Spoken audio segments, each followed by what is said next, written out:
Hola amigos de Zona B Magazine. Una vez más nos encontramos hoy con nuestro invitado que estuvimos compartiendo con él la semana anterior. En un programa pasado estuvimos hablando con Luis Antonio, vuelvo y les cuento un poco, Luis Antonio Martínez, psicólogo, PhD, doctorado en medicina psicosomática, conocimientos en medicina china, bueno, en diferentes temáticas, escritor de libros y sobre todo creador de la terapia regresiva reconstructiva.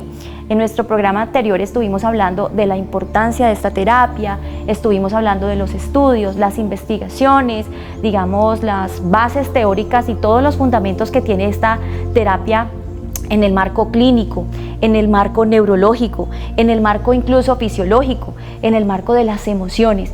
Fue un programa súper interesante donde Luis Antonio nos compartió cómo llegó a desarrollar y a crear esta terapia regresiva reconstructiva, la cual nos contaba que a lo largo de 28 países, más de 25.000 pacientes alrededor del mundo y más de 15.000 estudiantes en formación en esta terapia regresiva reconstructiva. Bienvenido, Luis Antonio. Hola, ¿cómo estás? Qué placer otra vez estar aquí con vosotros. Muchísimas gracias por este espacio y por tu tiempo, sobre todo sabemos que es una persona muy ocupada. La semana pasada estábamos hablando qué era la TRR, cómo llega al desarrollo de esta terapia hace 43 años, exactamente en un marzo.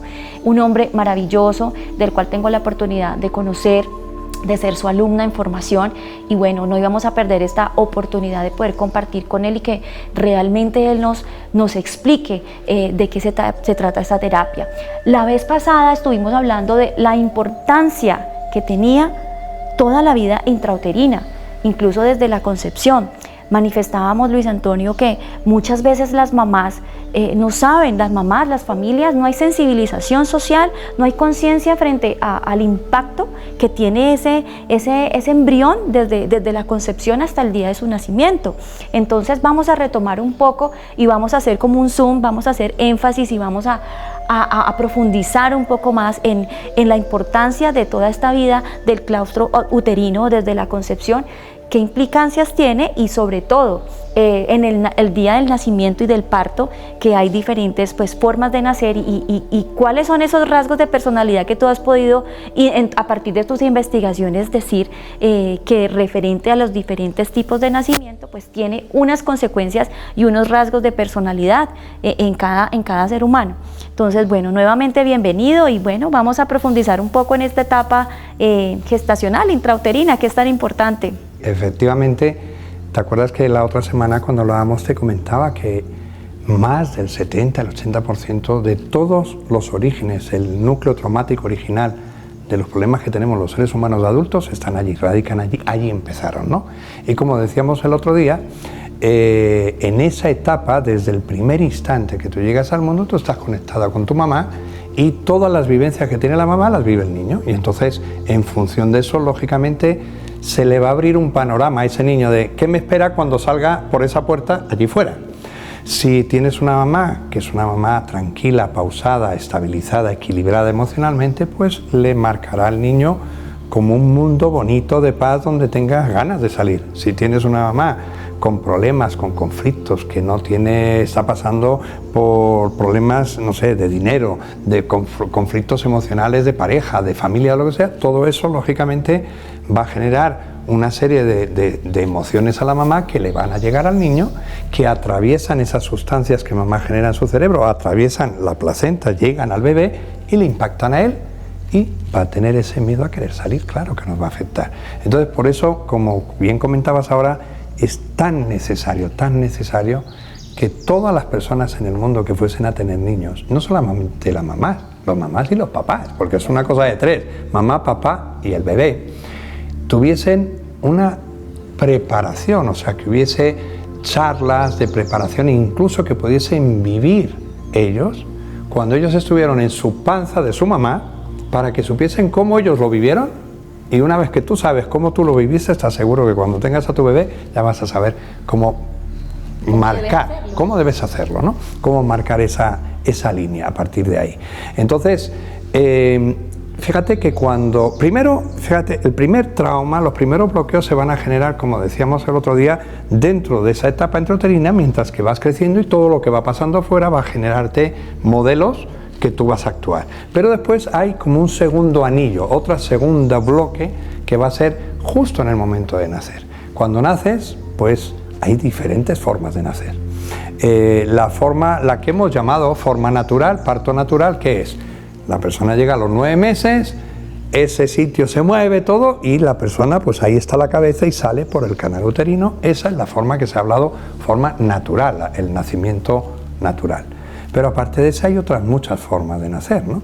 Hay formas, pues no sé, muchas. Vamos, si quieres, podemos ir viendo algunas de ellas y cada una de ellas a su vez va a generar otro segundo patrón. Por ejemplo, una persona puede nacer con el cordón umbilical vuelto, con una vuelta, con doble vuelta, con 3 vueltas dentro del cuello, perdón.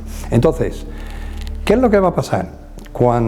Si a ti te tienen enganchado de aquí y te está apretando, imagínate que yo te aprieto ahora y te digo, a ver, canta las mañanitas. No puedes expresar. Perdón.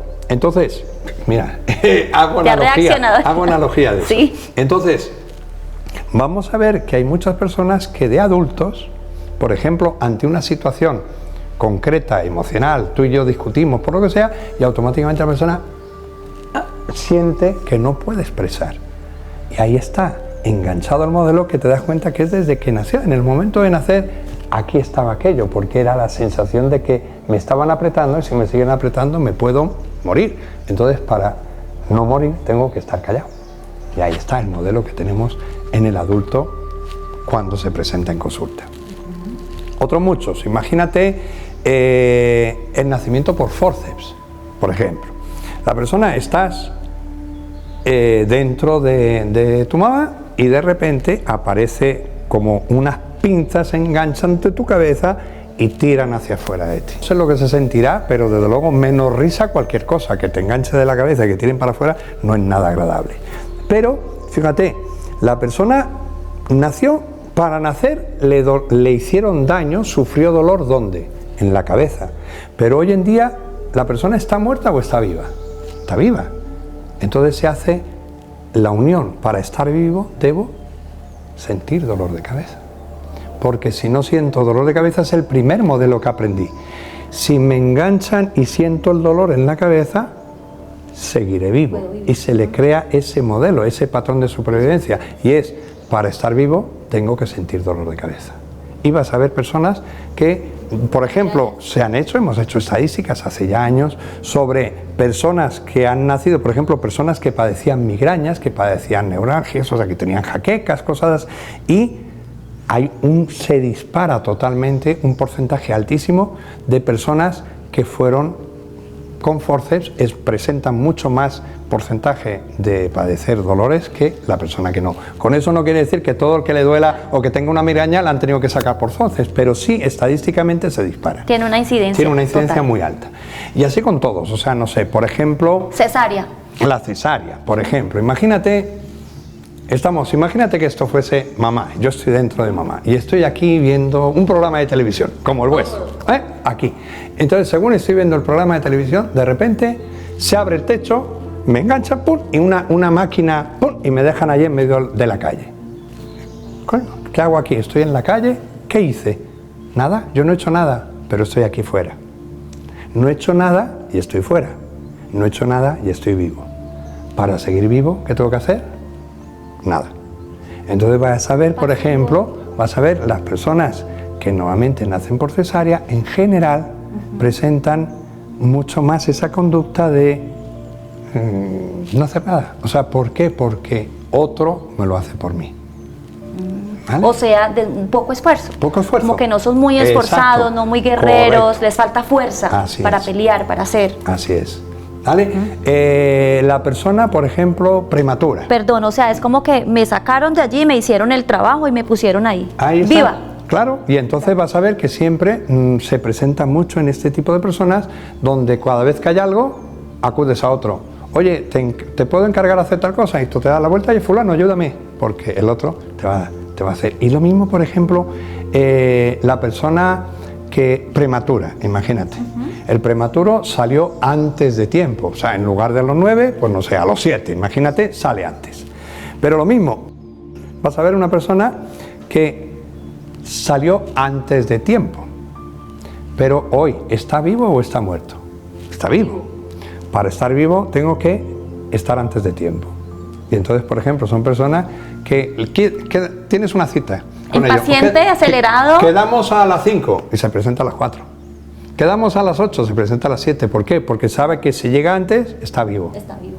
Y pasa justo lo mismo, pero al revés, con el que viene más tarde, o sea, que se retrasa el parto y que al final le tienen que forzar el parto. Pero sé que si llego tarde, estoy vivo. Si llego temprano, no sé lo que puede pasar, pero por si acaso, llego tarde. Entonces son modelos que se quedan arraigados. Por ejemplo, el que nace al revés, de espalda, o sea, de culo. El parto natural, como decíamos, es, tú sales a la vida, está aquí esto cerrado, la puerta, se abre la puerta y ahí está la vida. El que sale de espaldas, no hay nada, hay oscuridad. Entonces, mira, incluso, no sé aquí vosotros, pero en España hay una frase que utilizamos mucho de forma que no es positiva, o sea, que son cosas negativas cuando pasa alguna cosa, algún incidente en tu vida. Por ejemplo, tú has ido hoy a una entrevista y te dicen en casa, un amigo, bueno, ¿qué tal te salió la entrevista? De culo. De culo quiere decir que me salió muy mal la entrevista. Okay. Y fíjate, porque la naturaleza es sabia, el refranero es sabio. Los que salen de culo ya van de culo por la vida. O sea, ¿por qué? Pues porque sales perdido. El que ve así la luz enfrente, ahí está la luz, ya sé dónde está el camino. Pero sin embargo, el que sale a oscuras, porque sale a oscuras, no ve nada, sale despistado. O sea, va en la vida pegando tumbos y vas a ver mucha gente que salieron con esa forma de nacer, como no tienen muy claro en la vida, no sé si hacer esto, si hacer lo otro, o sea, siempre están con dudas. Como ambivalentes. Ambivalentes porque no ven claro el camino. O sea, así una y otra. Por ejemplo, los hermanos gemelos. Los hermanos gemelos. Los hermanos gemelos. Siempre que hay un nacimiento por gemelo, o trillizos o quintillizos, o sea, más de uno, siempre hay alguien que gana y alguien que pierde. Nunca es todos igual, no. Siempre uno, si os fijáis además, por ejemplo, uno es más grande que el otro. Nunca dos gemelos pesan lo mismo. Siempre uno pesa más, el otro más pequeño. Siempre uno es más delicado, el otro más duro. Siempre uno es más extrovertido, el otro más introvertido. Eso pasa siempre, ¿os lo veis? Nunca son dos iguales.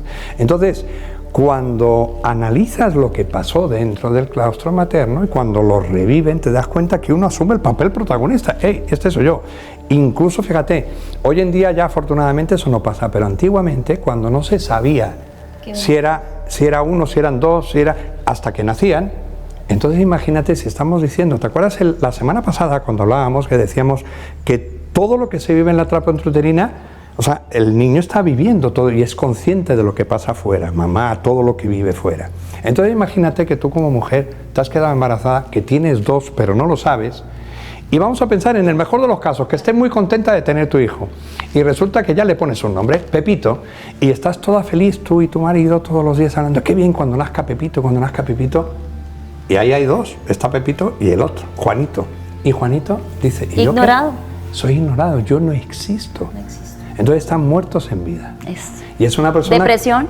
Totalmente, vais a ver personas que después siempre son más vulnerables a todo, son más problemáticos en todas las cosas, pero hay una cosa que es muy, muy curiosa, pero ahora lo vas a entender, y es que el perdedor allí, a nivel emocional, en la vida fuera, social, es el ganador.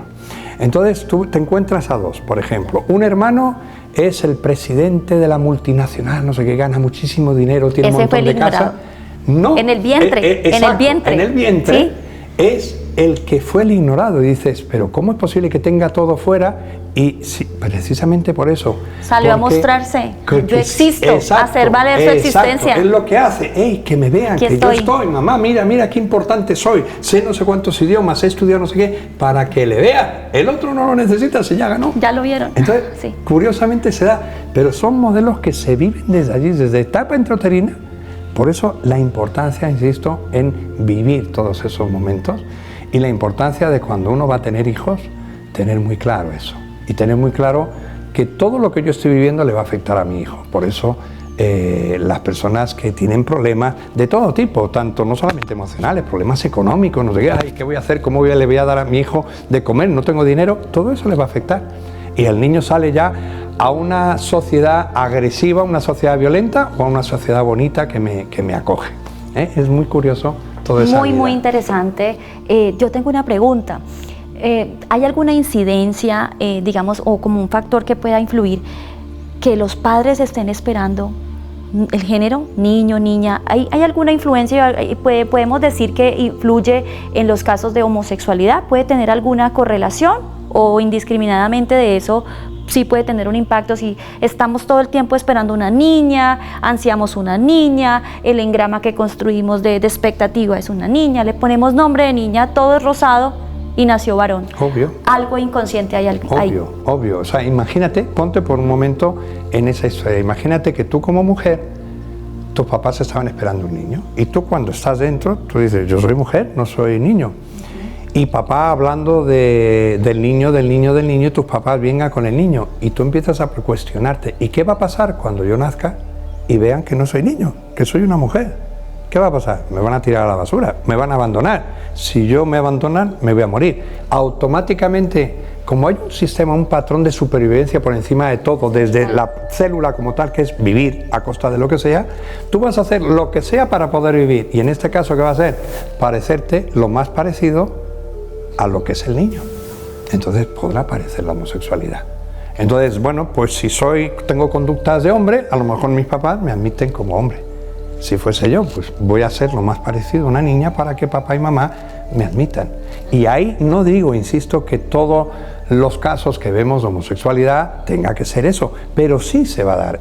Hay como 3 parámetros que se dan siempre, he visto en mi vida, de temas de conductas, cuanto menos de identificación de duda a nivel sexual. Exacto, qué buena aporte ese, porque realmente a veces ni siquiera es en su identidad sexual, ni siquiera es en la escogencia de su sexualidad, sino como en las características del género.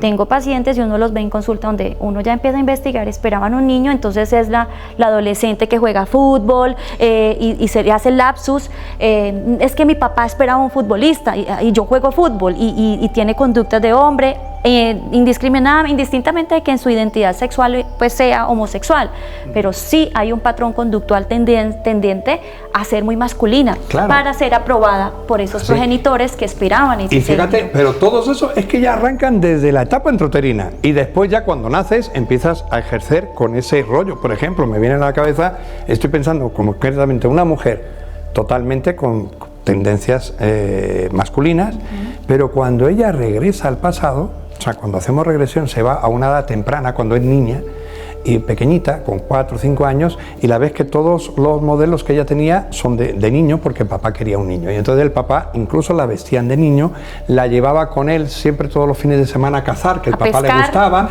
Las muñecas, incluso ella ve cómo le quita los ojos a las muñecas, y en las regresiones la visualiza simbólicamente como la muñeca está sangrando por los ojos y hay que matarlas. O sea, hay que bloquear, enterrar aquello, porque no me puedo permitir ser niña, porque si soy niña puede ser que papá me deje de querer y me abandone. Entonces adopta la conducta desde ya, y no solamente cuando es consciente a los 4 o 5 años, sino que ya viene el programa. La programación ya está hecha desde que estuvo en el claustro materno y estaba escuchando a papá y mamá diciendo cuando el niño sea no sé qué, va a ser futbolista o va a ser lo que sea, como tú comentabas antes, ¿no? Es impresionante. Sí, lo he podido ver con pacientes.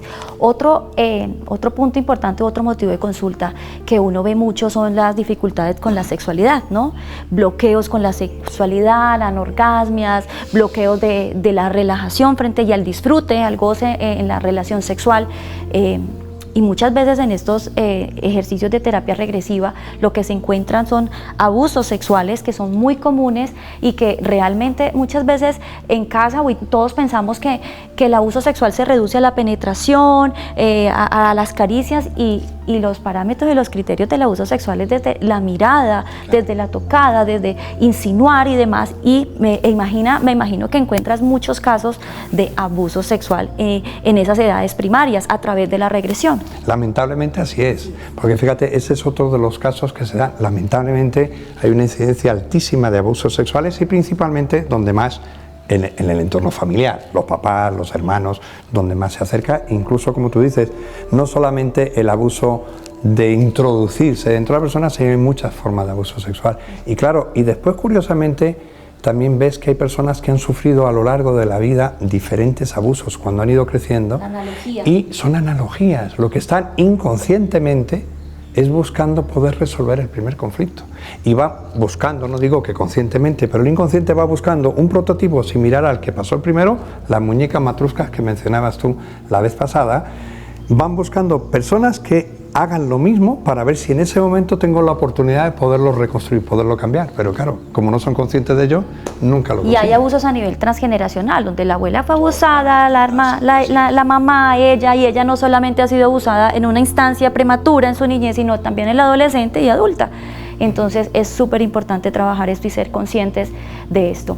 Bueno, otro aspecto importante, digamos que resumiendo un poco todo lo que estás diciendo, entonces prácticamente el núcleo del trauma aparece desde la instancia intrauterina y hasta los 7, 8 años, nos comentabas básicamente desde allí. O sea que a partir de esta edad se puede empezar a tomar terapia. ¿Desde qué edades se puede empezar a tomar la terapia regresiva reconstructiva para los que nos están mirando? Ok, precisamente eso. A partir de los 7, 8 años, comentábamos que esos primeros años de vida tú estás trabajando con un hemisferio que es el hemisferio derecho, que es el emocional, pura emoción, pero no hay razonamientos, no hay hemisferio izquierdo desarrollado, no está esa parte del neurocórtex desarrollada, y entonces es todo pura emoción. Entonces, cuando a partir de esas edades ya tienes la capacidad de entender lo que ha ocurrido, no se va a generar un trauma. O sea, hay dolor, pero no se genera un trauma, algo que te incapacite. ¿Dónde te incapacita? Cuando todavía estás en edades donde nada más que vives el dolor, pero no lo puedes interpretar. ¿Okay? Entonces, por eso el trabajo en la terapia, como vamos a trabajar con los dos hemisferios, sacar la emoción desde el derecho, pero trabajarlo y apoyarle, darle el soporte desde el izquierdo, ¿cuándo será lo adecuado? Pues a partir de esas edades, desde los 7, 8 años en adelante hasta los 90, no hay problema, cualquiera se puede trabajar. Bueno, finalmente un tema muy, muy importante, y es, hablábamos en la entrevista anterior, que la emoción genera enfermedad, o sea que hay toda una estructura psicosomática en el origen de la enfermedad física, y dentro de todas las enfermedades que actualmente vivimos, pues digamos que en las estadísticas mundiales ha habido un incremento ostensible en el cáncer, ¿no? Entonces, ¿cómo podríamos abordar la temática de la enfermedad del cáncer vista desde la terapia regresiva reconstructiva? ¿Qué has podido observar tú en tus casos? ¿Qué nos podrías comentar a todas las personas que pueden estar viéndonos en casa y puedan estar pasando por un momento difícil de un familiar y demás? ¿Se puede curar el cáncer? ¿Se puede curar enfermedades psicosomáticas a través de la TRR? Bueno, lo primero es que todas las enfermedades, las que sea, tenemos que entender por qué se produce una enfermedad, o sea, saber interpretar no solamente a nivel físico lo que está pasando dentro o a nivel químico, sino entender a nivel emocional cuál es la razón de una enfermedad. Por ejemplo, si tú me hablas del cáncer, ¿el cáncer qué es lo que hace? El cáncer, o sea, nosotros tenemos un sistema interno que genera esta cosa, se generan células. Las células, el principio de una célula es nacer, crecer, reproducirte y morir, y vas dando paso, pues como padres, hijos, nietos se van muriendo y van llegando los demás y se va reproduciendo así. Entonces, las células cancerígenas son células rebeldes que nacen, crecen, se reproducen, pero no se mueren, se resisten y no quieren morir. Entonces van expandiéndose y van acaparándolo todo. Siempre yo he puesto el cáncer el ejemplo de un golpista, de un dictador que quiere tomar el poder de un país. ¿Qué es lo que hace? Entra en un lugar, está en contra de todo el sistema, pues el sistema dice esto, pues yo digo lo otro, lo contrario. Entonces toma el poder, toma en un punto las comunicaciones, los medios de comunicación, la televisión, la radio, los periódicos, tal, y desde ahí inmediatamente es expandirse para todo el resto del país, para que tenga éxito. Y uno de sus puntos fuertes es la rapidez. Tengo que hacerlo rápido porque si no lo hago rápido, enseguida el ejército, el gobierno se moviliza y me pueden frenar. Esto es lo que hace el cáncer. El cáncer entra empieza a crecer como si fuese ese golpista, toma los puntos neurálgicos más importantes y desde ahí se expande, que sería la metástasis, a los diferentes puntos. Entonces, el cáncer, como te decía, es algo que está rabioso, está en contra, o sea, el golpista está en contra del sistema. La persona que padece cáncer también está en contra del sistema y hay una rabia. El cáncer siempre es rabia contenida. Las personas que viven cáncer, cualquier tipo de cáncer, lamentablemente, cuando trabajamos con ellos y les empiezas a dejar que empiecen a entender su historia de vida, se empiezan a dar cuenta que hay mucha rabia, o sea, hay muchas cosas que no he podido hacer y las tengo reprimidas, como el golpista que está aguantando, hasta que ya no aguanta más y dice, ahora es la mía. Eso es lo que hace, se revela y va a por todas. Esto es lo que hace el cáncer, va aguantando y cuando se revela va por todas. Pero el cáncer tiene una gran trampa y es muy jorobado de tocar, porque fíjate que cuando una persona padece un cáncer, si has conocido personas que tengan cáncer, en el momento que tiene un cáncer, automáticamente hay un cambio de conducta con todo su entorno. Por ejemplo, tú y yo somos pareja y estamos teniendo problemas, de repente tengo un cáncer y automáticamente, ay pobrecito, me atiendes, mis hijos que se habían ido vuelven, el jefe me da permiso en el trabajo, coño, todo lo que la siempre ganancia quise, secundaria. Exacto, las ganancias secundarias son terribles. Siempre quise irme de viaje a China, pero nunca pude. Resulta que alguien me regala el viaje a China. Me dan lo que nunca tuve. Tengo la atención de mi familia que no venía teniendo. Y entonces no lo quiero perder cuando tengo eso. Y ves muchas veces que la gente se va porque no son capaces de soltarse de lo que han ganado secundariamente. Y siempre digo que es la trampa de Fausto con el diablo. Pídeme lo que quieras, pero a cambio, tu vida. Entonces por eso es lo difícil de trabajar con ellos. Entonces el paciente tiene que entender, lo primero de todo, reconocer todo lo que me dio esto, pero que esto que me está dando me va a matar. O sea, y entonces decir, no, muchas gracias, no lo quiero. Y fíjate, la mejor forma que yo he tenido en mi vida de saber que una persona empieza a refortalecerse y empieza a cambiar su historia de vida cuando vive ese tipo de problemas, no me lo dicen ellos, ¿saben qué me lo dicen las familias? Porque te llega, por ejemplo, imagínate, tú estás trabajando con una señora que tiene cáncer y al poco tiempo te llega el marido y te dice, oye, yo no sé lo que está pasando con mi mujer, pero desde que está contigo se ha vuelto insoportable. Claro, porque está haciendo lo que quería hacer y que nunca pudo hacer. Ahora soy yo. No me da la gana, me voy a donde quiera. Empiezas a ser tú. Y es que hay que empezar a recuperar tu identidad. Esto es fundamental. Fundamental que la persona pueda empezar a recuperar su identidad. Después, evidentemente, hay todo un proceso de terapia, trabajas con el tema interno, emocional con el cáncer y, por supuesto, que siempre, como te decía el otro día, esto es una medicina integral. Estamos trabajando no independiente, sino que si la persona está trabajando con su oncólogo, ¿no? Trabaja por ahí. Nosotros estamos apoyando desde otro lado que el oncólogo no toca. Igual que un psiquiatra cuando trabaja con una esquizofrenia y trabaja con una serie de sustancias, de neurolépticos, de ansiolíticos. Trabaja con eso, pero yo trabajo desde el otro lado que tú no conoces, que es la parte Trabaja emocional. Interdisciplinariamente con el psicólogo, porque un grupo interdisciplinario acompañan desde cada perspectiva y todos hacen su aporte. Correcto. Entendiendo que el aporte principal lo hace el paciente, ¿no? Exacto. Desde su trabajo propio. Claro, la enfermedad del cáncer es realmente algo muy lamentable y realmente es como dentro de la teoría de los sistemas, es una célula que, como dices tú, se rebeldiza, o sea, se sale del sistema, piensa por sí misma, se rebeldiza y mira que es algo muy molecular, ¿no? Algo celular y cómo puede ocasionar tanto daño en una persona. Claro. Sin embargo, en un estadio temprano de la enfermedad del cáncer se puede revertir, la persona puede sanar. ¿Tú has tenido casos de sanaciones de personas que se hayan sanado de enfermedades graves? Sí que se han sanado. Mucha gente se han podido sanar, gracias a Dios, y no solamente en los estadios primeros, sino en fase 4, o sea, en fase incluso personas que están con metástasis por varios sitios. O sea, se puede hacer todo, porque acuérdate que siempre he dicho que la mente lo es todo. O sea, nuestra cabeza es capaz de enfermarte y por lo tanto también te puede revertir y sanarte.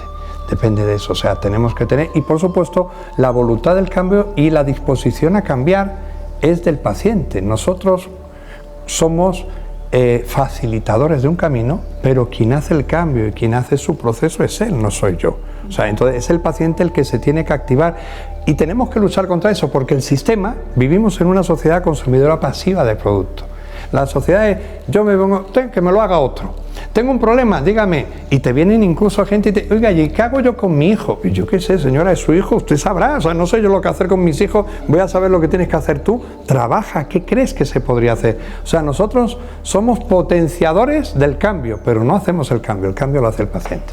La gente está acostumbrada mucho a ver el éxito, al otro feliz y demás, y quiere tener ese resultado, pero poca gente realmente está dispuesta a hacer el sacrificio, claro, el esfuerzo, el trabajo que realmente conlleva para llegar a ese punto. Así es. Y hay personas que los mueve eso, uno los ve en consulta, que tienen ese ánimo de avanzar y de evolucionar. Y bueno, realmente este trabajo que nosotros hacemos desde el alma, aportando un poquito desde lo que sabemos para aportar a las sociedades, para tener sociedades mucho más sanas. Y qué importante que la gente allá en casa o las personas que nos están viendo tomen conciencia de lo importante que es hacernos cargo de nuestros temas, de nuestro inconsciente, de todas las vivencias que hemos tenido y creo que con eso podríamos reestructurar nuestra vida, ¿no? Teniendo hábitos de vida mucho más saludables, parejas mucho más sanas, más estables y por ende sociedades mucho más tranquilas, más en equilibrio. Sin decir que perfectas, pero sí pues en mayor equilibrio.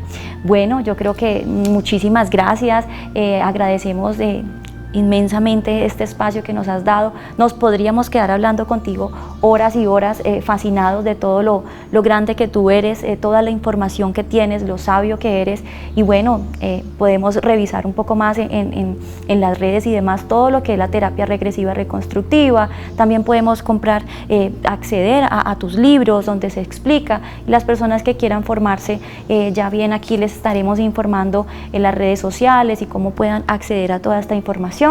Y bueno, muchísimas gracias a todos, un feliz día y gracias por acompañarnos en esta jornada maravillosa con Luis Antonio, creador de la terapia regresiva reconstructiva. Muchas gracias. Gracias a todos por invitarme otra vez y como siempre, pues un placer de estar en esta maravillosa tierra.